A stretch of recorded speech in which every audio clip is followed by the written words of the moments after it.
Happy Motivation Monday. I have tried 3 times to make this video, so I'm trying again. If it does not work out, I will catch you at another time, but here goes. All right. Take a deep breath. So I just wanted to get on here just to talk a little bit about this past week I had the opportunity to see my daughter that I had not seen in almost 5 years. As I have told you before, my daughter was the real reason for the motivation for me even getting into the mental wellness sector due to a lot of challenges that she had. And a lot of times when a person has mental wellness challenges, they have a tendency to isolate. And, it's hard for the loved ones because we want our families right there nearby, and to be able to know what everything is going on in their life.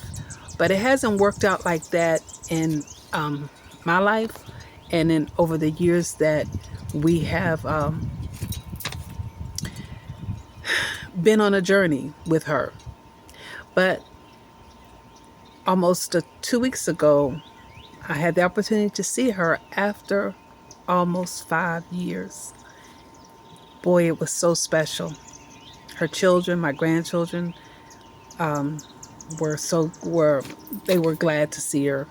It took little bit of encouragement because, kids can be different, but I think it really lit a spark in her, and I was so happy.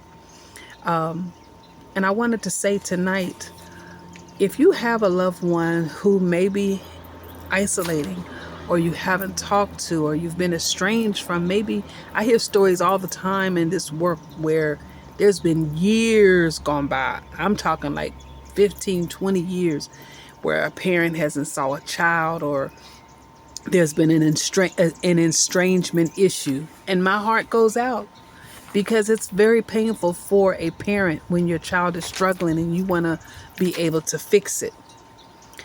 And so there again, I'm grateful, so grateful for my faith in God's word that has helped me over these years.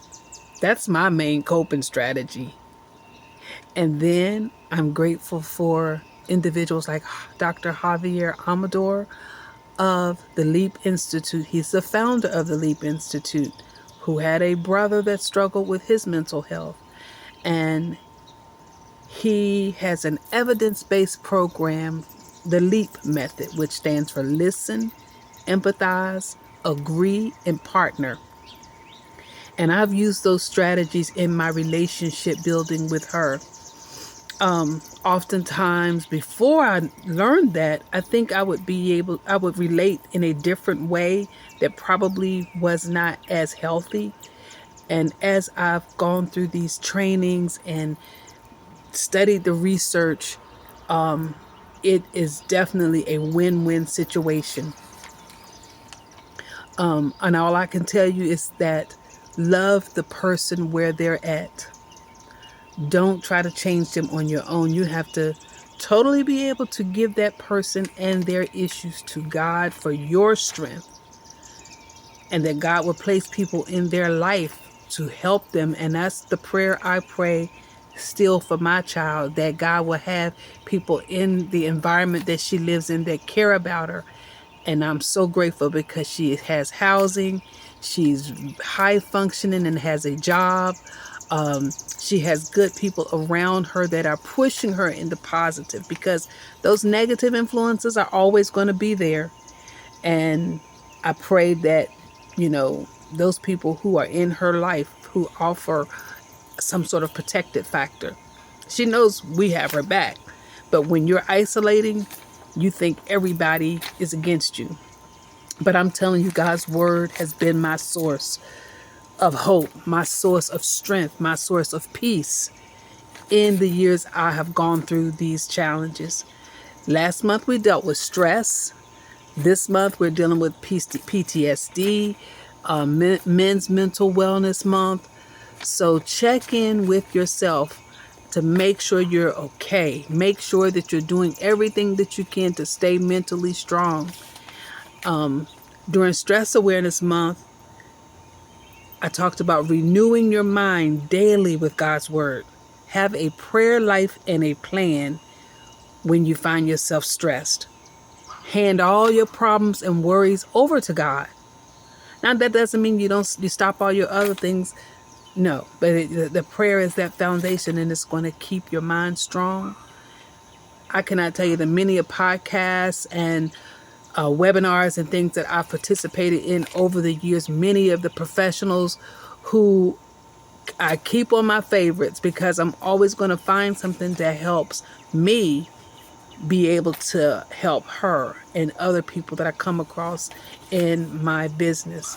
So this was just a small moment of joy that I wanted to share with my audience, to let you know some good news, and that it does work. Prayer works, and being able to love your individual where they are, listening to them, empathizing with them, agreeing with them, and partner with them. You may not agree with everything that they do, because I don't agree with a lot of the decisions that she's made in her past and may still be making, but I listen and partner with her for better outcomes. Well, I'm going to sign off here, and I will certainly be back. And I hope you're having a great evening. It feels really, really good tonight. Not too hot. And I'm going to enjoy the rest of this evening. Got me a glass of water, sitting on my back porch. And I'll be talking to you again soon. Take care.